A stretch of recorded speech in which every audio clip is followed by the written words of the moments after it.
আসসালামু আলাইকুম স্টুডেন্টস, আজকে আমাদের থিওরির সেকেন্ড ক্লাস। আজকে আমরা কম্পিউটেশনাল কমপ্লেক্সিটি নিয়ে পড়বো। এই যে উপরের ছবি দেখেই বুঝতে পারছো যে আসলে কম্পিউটেশনাল কমপ্লেক্সিটি মানে কি, অ্যালগরিদমের কমপ্লেক্সিটি নিয়ে আলোচনা বা পড়াশোনা। আর অ্যালগরিদমের কমপ্লেক্সিটি কোন দুইটা টার্ম দিয়ে মেজার করা হয়? টাইম আর স্পেস দিয়ে। ঠিক আছে, একটা অ্যালগরিদম কতখানি ইফিশিয়েন্ট সেটা ডিপেন্ড করে সে কতখানি টাইম নেয় আর সে কতখানি স্পেস দখল করে। যে যত কম টাইমে, যে যত কম মেমোরি স্পেস খরচ করে কাজ করে ফেলতে পারে, সে অ্যালগোরিদম তত বেশি কি ইফিশিয়েন্ট। আর এই যে কোনো অ্যালগোরিদমের এই টাইম আর স্পেস কমপ্লেক্সিটি নিয়ে যে স্টাডি, সেই স্টাডিটাকে আসলে একসাথে বলা হয় কম্পিউটেশনাল কমপ্লেক্সিটি। আচ্ছা, তাহলে আজকের টপিক হচ্ছে এটা, আমরা কম্পিউটেশনাল কমপ্লেক্সিটি নিয়ে আলোচনা করব। তার মানে হচ্ছে স্পেস কমপ্লেক্সিটি, টাইম কমপ্লেক্সিটি নিয়ে।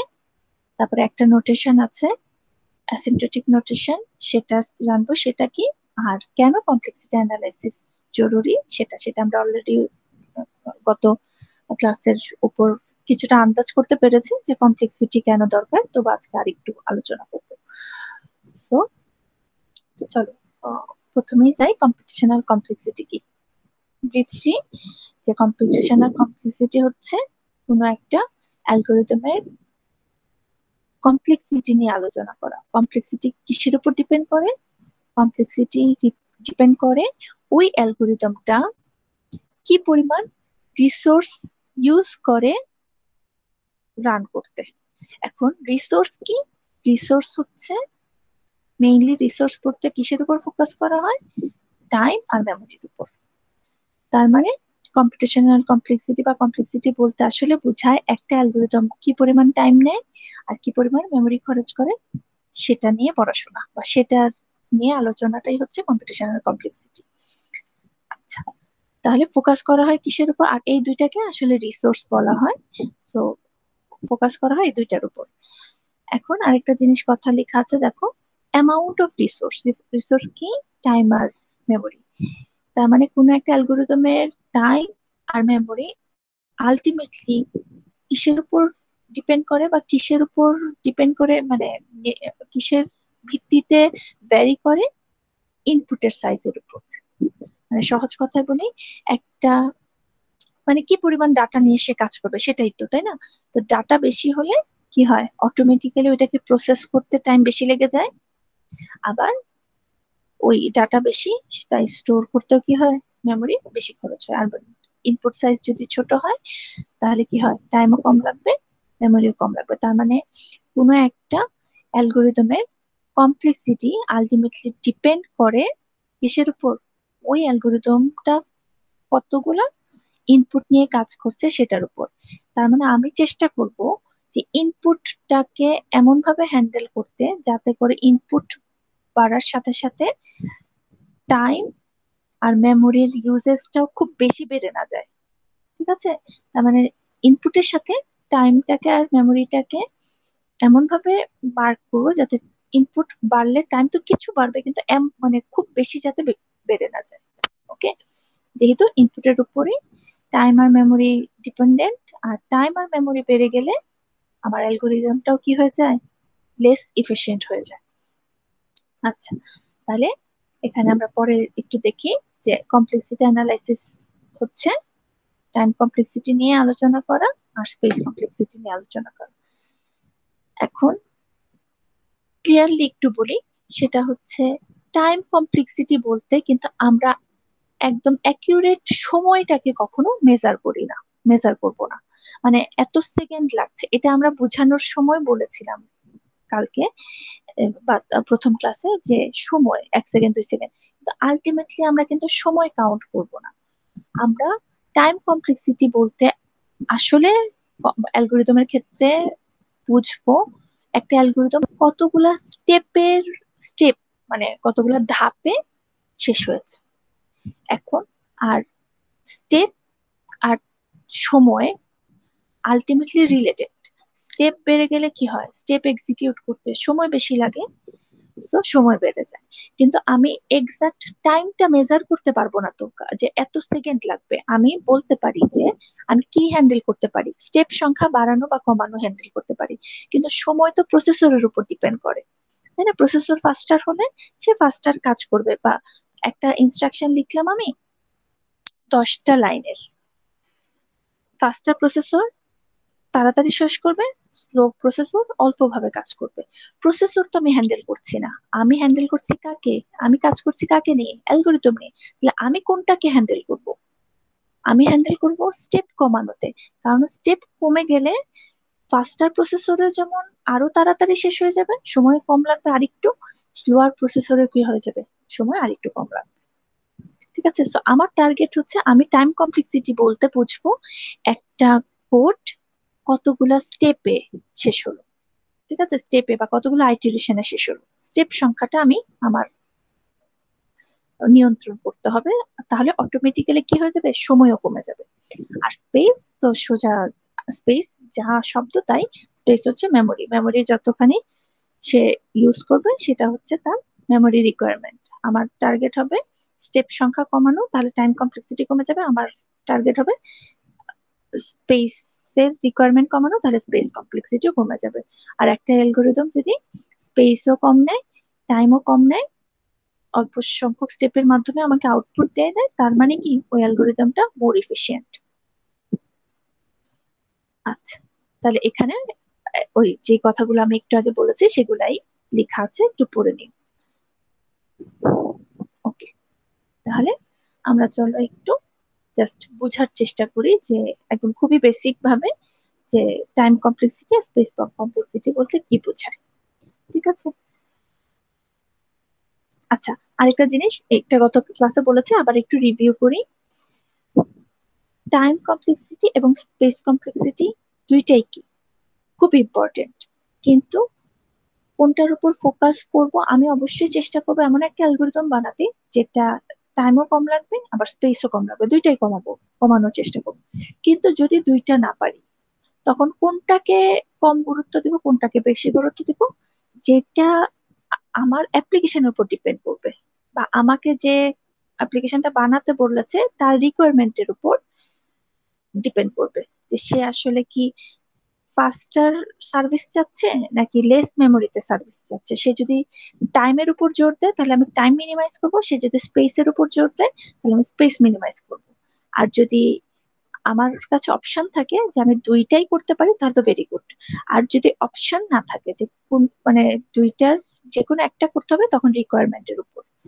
আর যদি কোনো ছাড় দিয়ে রেখেছে যে ভাই আপনার যেভাবে ইচ্ছা সেভাবে করেন, তাহলে প্রথমে ফোকাস করবো আমি টাইমটাকে, কারণ যে কোনো সার্ভিসই আসলে টাইমটা বেশি জরুরি, টাইমটা মিনিমাইজ করা। তো প্রথমে ফোকাস করবো টাইম, পরে হচ্ছে স্পেস। ঠিক আছে, যদি কোনো কিছু ফিক্স করে না দেওয়া থাকে তখন। আর ফিক্স করে দেওয়া থাকলে যা ফিক্স করা থাকবে তা, আর সবচেয়ে বেস্ট হলো দুইটাই মিনিমাইজ করা। আচ্ছা, তাহলে পরের এই স্লাইডটাই যাই, যে আমরা চলো একটু টাইম কমপ্লেক্সিটি আর স্পেস কমপ্লেক্সিটিটা একটু বোঝার চেষ্টা করি।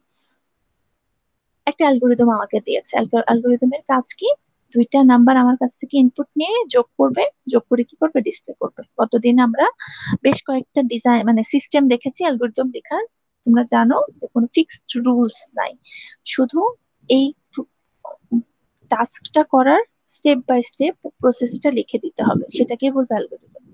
এখন ধরো দুইটা ফ্রেন্ডকে আমি এই একই কোয়েশ্চেন দিয়েছি যে তুমি অ্যালগোরিদম লিখো।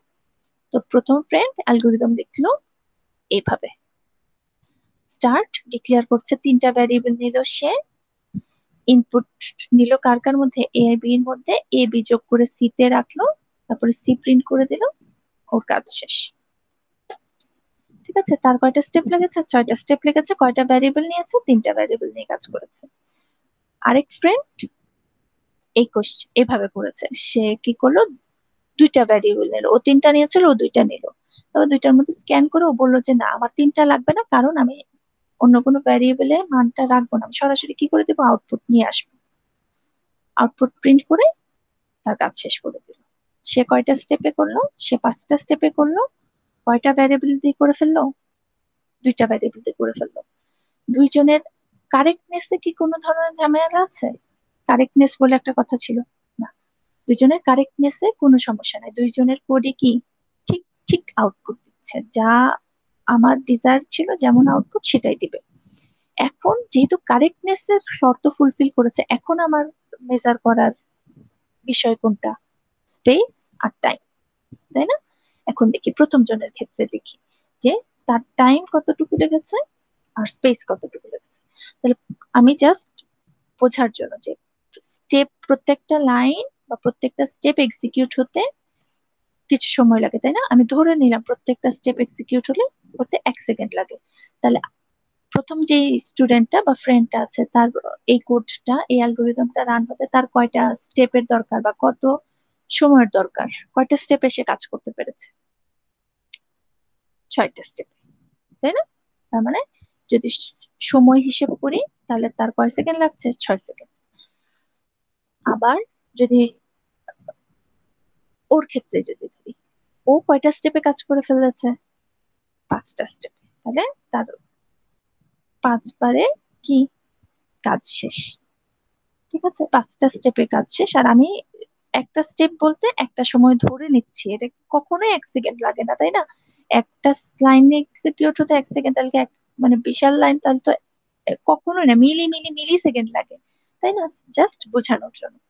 আচ্ছা, তাহলে ওর লাগলো 6 সেকেন্ড, 6টা স্টেপ, আর ওর লাগলো 5টা স্টেপ, তার মানে ধরে নিলাম 5 সেকেন্ড।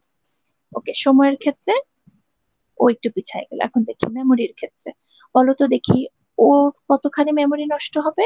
নষ্ট না আসলে, ওর কতখানি মেমোরি ইউজ হবে আর ওর কতখানি মেমোরি লাগবে কোডটা রান করতে?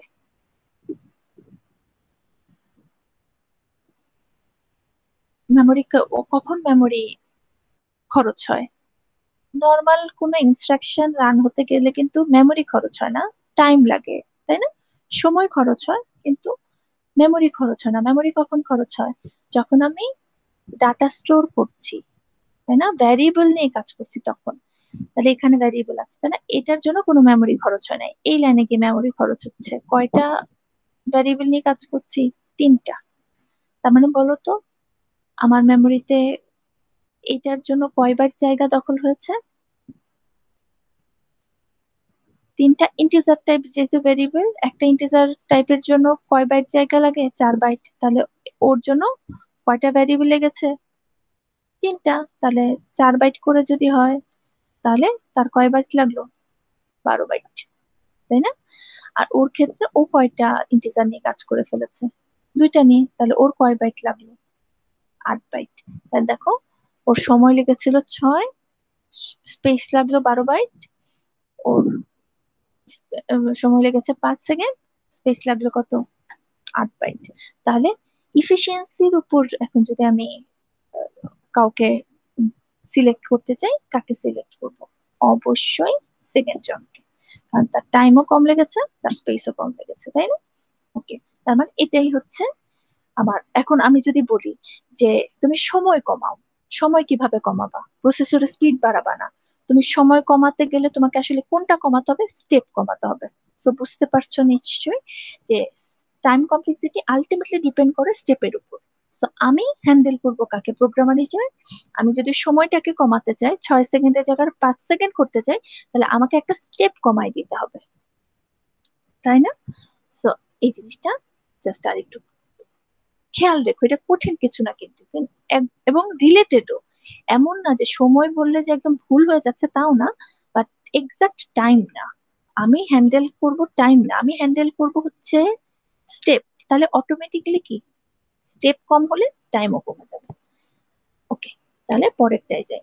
তাহলে একটা অ্যালগোরিদম আছে, ঠিক আছে? অ্যালগোরিদমের এখন 3 ধরনের কেস আছে, ঠিক আছে? অ্যালগোরিদমের 3টা কেস আছে বা 3টা সিচুয়েশন হয়।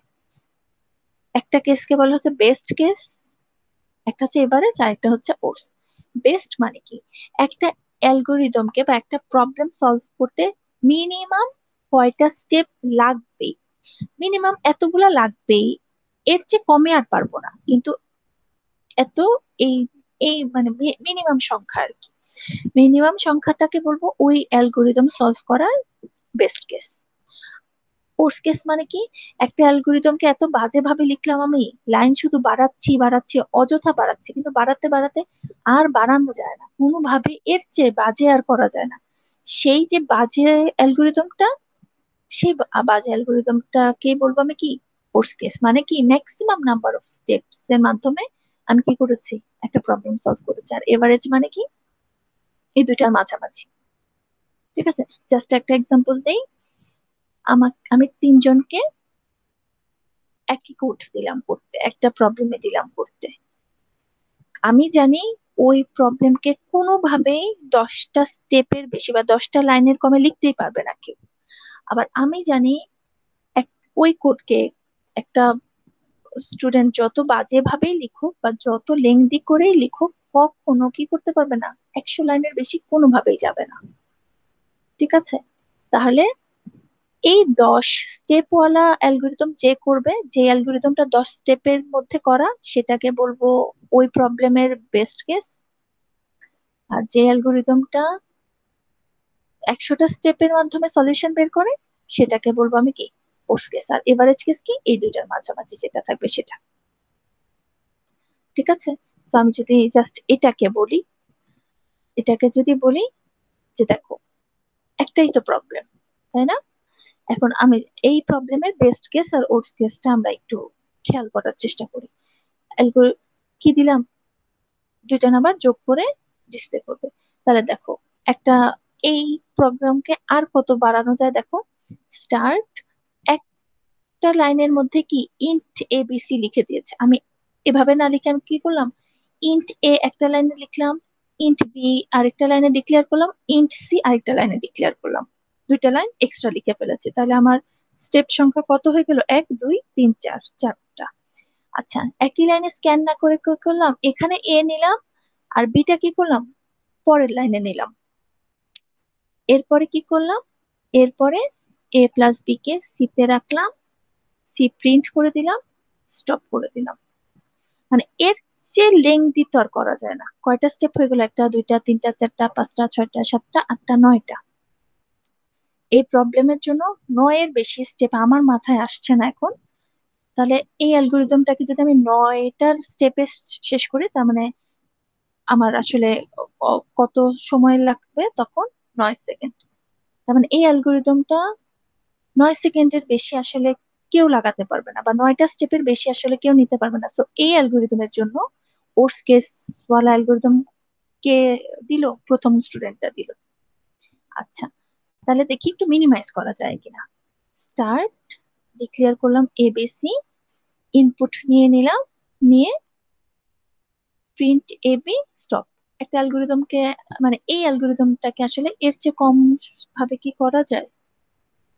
এখানে 3 লেখা, এখানে আসলে 2 হবে। এর চেয়ে কমে তো মনে হয় না আর করা যায়, আমার মাথায় আসছে না যেহেতু। তা আমরা ধরে নিলাম যে এই যে দুইটার সাম বের করারটা 5টা স্টেপের কমে কেউ করতে পারবে না। তো 5 স্টেপ ওয়ালা যে অ্যালগোরিদম, এটা এটা হচ্ছে কি, এই অ্যালগোরিদমের জন্য বেস্ট কেস। তার মানে 9 সেকেন্ডে যে সলভ করছে সেটা হচ্ছে ওর্স্ট কেস, আর 5 সেকেন্ডে যে সলভ করে ফেলছে সেটা হচ্ছে বেস্ট কেস।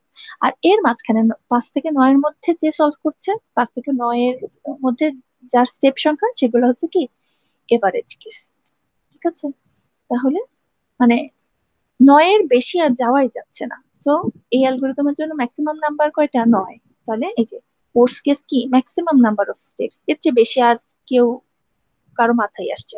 আর বেস্ট কেস কি, মিনিমাম, এর চেয়ে কমে আর করতেই পারবে না সে, অতটুকু স্টেপ তার লাগবে। যেমন এখানে আমার ধারণা মতে 5-এর কমে এটাকে অন্তত আর মিনিমাইজ করা যাচ্ছে না। তোমাদের মাথায় যদি আসে তাহলে ভেরি গুড, কিন্তু 5টা স্টেপ লাগবে, 5-এর কমে সে করতে পারছে না, তাই না? সেটা হচ্ছে বেস্ট, আর মাঝামাঝি গুলো হচ্ছে এভারেজ।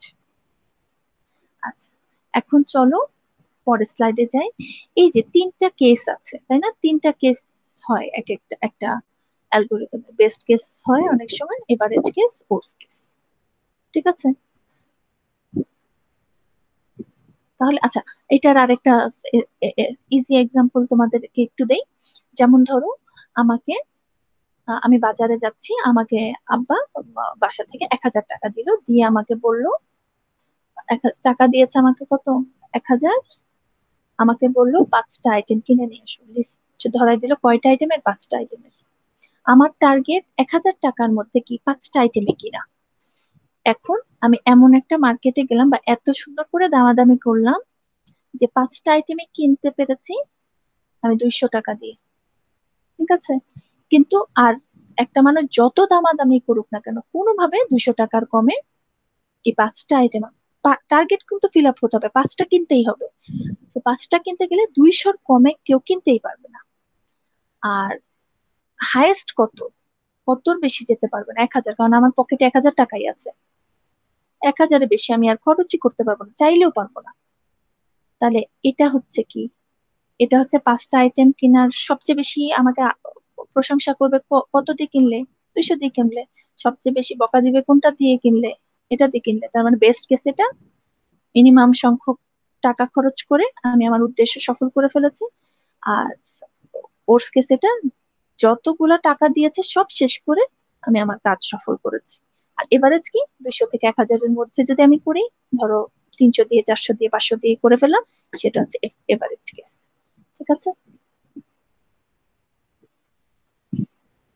ওকে।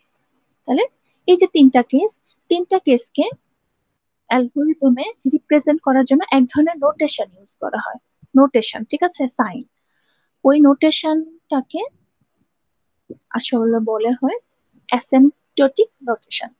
অ্যাসিম্পটোটিক নোটেশন কি করে, কোনো একটা অ্যালগরিদমের বেস্ট কেস, ওয়ার্স্ট কেস বা এভারেজ কেস রিপ্রেজেন্ট করার জন্য যে নোটেশন ব্যবহার করা হয় সেটাই হচ্ছে কি অ্যাসিম্পটোটিক নোটেশন। তাহলে কেস আছে কয়টা, 3টা।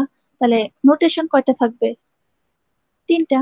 তাহলে বেস্ট কেস রিপ্রেজেন্ট করার জন্য একটা নোটেশন থাকবে, এভারেজ কেসের জন্য একটা, ওয়ার্স্ট কেসের জন্য একটা। তাহলে আমরা যদি একটু যাই, যে দেখো, একটা নোটেশনকে বলা হচ্ছে বিগ ও নোটেশন। এই নোটেশনটা দিয়ে কি রিপ্রেজেন্ট করে, ওয়ার্স্ট কেস। আরেকটা নোটেশন আছে বিগ ওমেগা, এটা দিয়ে কি রিপ্রেজেন্ট করে, বেস্ট কেস। আরেকটা হচ্ছে বিগ থেটা, এটা দিয়ে রিপ্রেজেন্ট করে হচ্ছে এভারেজ কেস। তাহলে কখনো যদি দেখো কোনো একটা বললো, তোমাকে কেউ বললো যে এই অ্যালগরিদমের কমপ্লেক্সিটি হচ্ছে বিগ ও অফ সামথিং, এখানে আমি কিছু বললাম না এখন এটা, তার মানে বলো তো এটা দিয়ে ওই অ্যালগরিদমের কোন কেসটাকে বোঝাচ্ছে, বিগ ও বলছে কিন্তু, বা অর্ডার অফ বলতে পারো তুমি, বিগ ও নোটেশন অথবা অর্ডার অফ সামথিং।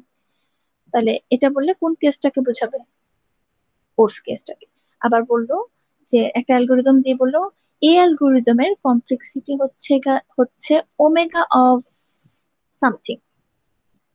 তাহলে এই নোটেশনটা দিয়ে তুমি আসলে কোনটা বুঝতে পারছো, যে এই নোটেশন দিয়ে তোমার সামনে সে আসলে কি রিপ্রেজেন্ট করছে, ওর কোন কেসটা বেস্ট কেসটা, আর থিটা দিয়ে এভারেজ কেস। ঠিক আছে, এই নোটেশন গুলো দেখে আমি বুঝে ফেলতে পারবো যে ও আচ্ছা। যেমন ধরো জাস্ট বোঝানোর জন্য, এখানে যদি 100 থাকতো, কোন একটা অ্যালগরিদম দিয়ে বললো এই অ্যালগরিদমের কমপ্লেক্সিটি হচ্ছে অর্ডার অফ 100, তার মানে তুমি বুঝতে পারবা ওই অ্যালগরিদমটা সলভ করতে 100-র চেয়ে খারাপ ভাবে আর সলভ করা যায় না, সবচেয়ে ওর্স অবস্থা হচ্ছে 100। আর ওমেগা অফ 2 যদি দিল এখানে, তাহলে তুমি বুঝবা ওই অ্যালগরিদমের সলভ করার সবচেয়ে বেস্ট অপশন হচ্ছে 2টা স্টেপেই করে ফেলা যায়, 2-এর কমে আর করা যাবে না, 2টা মিনিমাম লাগবেই। এটা হচ্ছে বেস্ট অবস্থা, এটা হচ্ছে ওর্স্ট অবস্থা। ঠিক আছে, এই নোটেশন থেকে কি করা যায়, এগুলো বুঝে ফেলা যায়। আচ্ছা চলো তাহলে একটা এক্সাম্পলের মাধ্যমে আমরা এই যে 3টা কেস আর কি নোটেশন গুলো বোঝার চেষ্টা করি। তাহলে দেখো একটা অ্যারেতে বললো ডাটা কি করো, ডাটা সার্চ করো। তাহলে ডাটা সার্চ করতে আমাকে একটা অ্যারে দিয়েছে, বলো তো দেখি কোন জায়গায় ডাটাটা থাকলে আমার জন্য মানে বেস্ট কেস হবে, কোন ডাটাটা খুঁজতে দিলে আমি সবচেয়ে বেশি খুশি হব, বা কোথায় পেয়ে গেলে আমি সবচেয়ে বেশি খুশি হব। যদি আমাকে 5 খুঁজতে বলে, কারণ কি 5 সামনে আছে, আমি একটা স্টেপ আগালাম, প্রথম ঘরে এসে প্রথম ঘরে পেয়ে গেলাম, তাই না? এক স্টেপের মধ্যে একটাকে খুঁজলাম, ওকে পেয়ে গিয়েছি। সো এই ডাটা সার্চিং এর জন্য বেস্ট কেসের জন্য কয়টা কেস আছে? তিনটা। Best case, worst case, average case, যে কোনো অ্যালগরিদমের।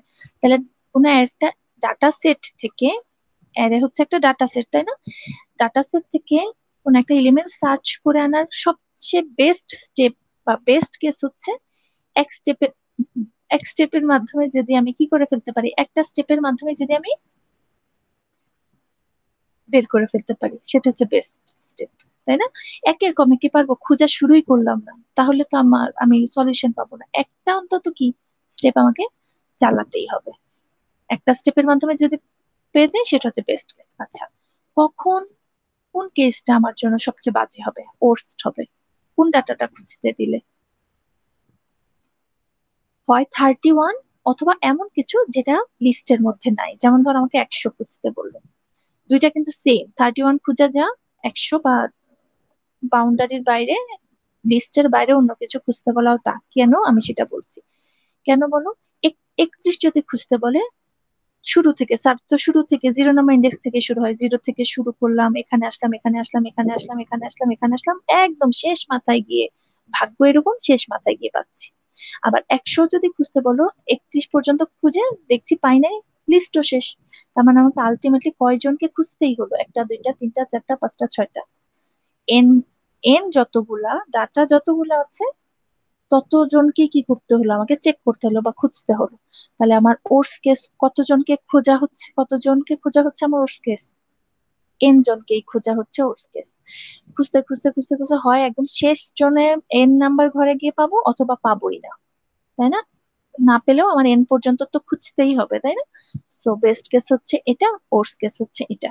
আর এভারেজ কেস মানে কি? এভারেজ কেস হচ্ছে এইগুলার মধ্যে পেয়ে যাওয়া। আর এভারেজ কেস আর ওর্স কেস অলমোস্ট কাছাকাছি, কারণ আমাকে এক বলা মানে কি, একও তো খুঁজতে বলতে পারে, একও কিন্তু এভারেজ কেসই। তাহলে আমাকে আলটিমেটলি কি এন এর ঠিক আগ পর্যন্তই খুঁজতে হবে। তাহলে ওর্স কেস আর এভারেজ কেস অলমোস্ট কাছাকাছি। তাহলে আমি যদি একটু ঠিক করে লিখি, এটাকে কি আমি অ্যাসিম্পটোটিক নোটেশন দিয়ে যদি আমি প্রকাশ করি, তাহলে বলতো বেস্ট কেসের জন্য নোটেশন কি? ওমেগা। তাহলে আমি কিভাবে লিখবো? ওমেগা অফ ব্র্যাকেটে 1। তার মানে ডাটা এর থেকে ডাটা সার্চ করার বেস্ট কেস হচ্ছে কয়টা স্টেপে করতে পারবো? মিনিমাম কয়টা স্টেপ লাগবেই? একটা, একটা লাগবে, এবং একটার মাধ্যমে যদি পেয়ে যাই, সেটাই আমার জন্য সবচেয়ে ভালো। আর সবচেয়ে খারাপ কি? এন সংখ্যক খোঁজা। আর এন সংখ্যক খারাপটাকে নোটিফাই করার জন্য কোন নোটেশন ইউজ করা হয়? Big O. তাহলে অর্ডার অফ এরকম করে যদি এন লিখি, সেটা হবে কি? ওর্স কেস। তার মানে এটার ওর্স অ্যারে সার্চিং এর ওর্স কেস হচ্ছে এন সংখ্যক ডাটার মধ্যে এন সংখ্যক ডাটাকে কি খুঁজতে হয়, যদি আমার সেটা সবচেয়ে খারাপ। আর এভারেজ কেস ইউজ রিপ্রেজেন্ট করে থিটা দিয়ে। থিটা কি মানে অলমোস্ট এভারেজের কাছাকাছি খুঁজবো, কিন্তু সেটা শেষ পর্যন্ত গিয়ে কি এন এর মতোই হয়ে যায়। এখন আমি বলছি যে শেষের তো পেতে পারি, এটা তো এভারেজ কেস। আরেকটা জিনিস খেয়াল রাখবা, আমার মেইন টার্গেট কোনটা? এন, তাই না? কোন একটা বড় নাম্বারকে একটা কনস্ট্যান্ট ভ্যালু দিয়ে, ছোট কনস্ট্যান্ট ভ্যালু বলবা, কোনো কনস্ট্যান্ট ভ্যালু দিয়ে যোগ, বিয়োগ, গুণ, ভাগ আসলে কি হয় না, খুব বেশি ইফেক্ট ফেলে না। এই জন্য আমি কোন একটা ভ্যারিয়েবলকে ছোট নাম্বার দিয়ে এরকম কমপ্লেক্সিটি অ্যানালাইসিস এর ক্ষেত্রে, এখানে কিন্তু আমি এক্সাক্টটা বের করছি না, তাই না? এক্সাক্ট সময় বের করছি না, এখানে আনুমানিক মানে কি বলবো, এটাকে ধরনটা বোঝার চেষ্টা করছি। তো ছোট একটা সংখ্যা দিয়ে যোগ, বিয়োগ, গুণ, ভাগ আসলে আলটিমেটলি আমার আনুমানিক রেজাল্টের উপর কোনো কি ফেলে না, কোনো বড় একটা প্রভাব ফেলে না। ইনফিনিট সংখ্যক বড় একটা সংখ্যা দিয়ে, সংখ্যার সাথে 2 যোগ 2 বিয়োগ, এটা কি কোনো প্রভাব ফেলে না? তখন আমরা কি করে দিই? ওই জিনিসটাকে স্কিপ করি। তো এইখানেও কমপ্লেক্সিটিটাকে ছোট কনস্ট্যান্ট ভ্যালু দিয়ে যোগ, বিয়োগ, গুণ, ভাগে চারটা অপারেশনের যদি থাকে কনস্ট্যান্ট ভ্যালু, ওইটাকে আমরা কি করে ফেলি? স্কিপ করে শুধু এই ভ্যারিয়েবলটাই লিখি। কিন্তু আমি পাওয়ারকে কিন্তু বাদ দিব না, ঠিক আছে? পাওয়ারকে আমি কি করব না, কখনো বাদ দিব না। তাহলে আমার যদি জিনিসটা পাওয়ারের থাকতো, যে এন স্কোয়ার থাকতো, তখন ওই টুটাকে সহ পাওয়ার হিসেবে যে টু আছে, ওইটাকে আমি আর কি করব না, কখনো বাদ দিব না। এই যে এখানে দেখো, এখানে সুন্দর করে লেখা আছে বেস্ট কেস হচ্ছে 1, ওয়ার্স্ট কেস n, আর এভারেজ কেস n/2। এই 2টাকে আসলে আমরা স্কিপ করে যাই, মানে আমরা বেশি একটা বার্তা দিই না। So ultimately order of n এই এভারেজ কেস, কারণ এভারেজ কেস আসলে এটা খুঁজে পেলেও এটা এভারেজ কেসের আন্ডারে পড়বে, যেটা অলমোস্ট কার কাছাকাছি, ওর্স্ট কেসের কাছাকাছি। ওকে, এখন এটা হচ্ছে কি, কোনটার এক্সাম্পল দেখলাম আমি, অ্যারো সার্চিং। এখন আমরা দেখবো হচ্ছে অ্যারে সর্টিং এর কমপ্লেক্সিটি। আচ্ছা, তোমরা বলেছো ছোট করে ভিডিও করতে, তো আমি এখানে ভিডিওটা স্টপ করে দিচ্ছি। এর পরের ভিডিওটা শুরু হবে এখান থেকে, ঠিক আছে? ওইটা বেশি বেশি বড় হবে না, তারপরে এখানে স্টপ করে দিচ্ছি যে আমি একটা অ্যারের কি সার্চিং এর কমপ্লেক্সিটি অ্যানালিসিসটা বুঝলাম। ওকে, পরের পার্টটা এক্সাম্পল 2 থেকে শুরু হবে।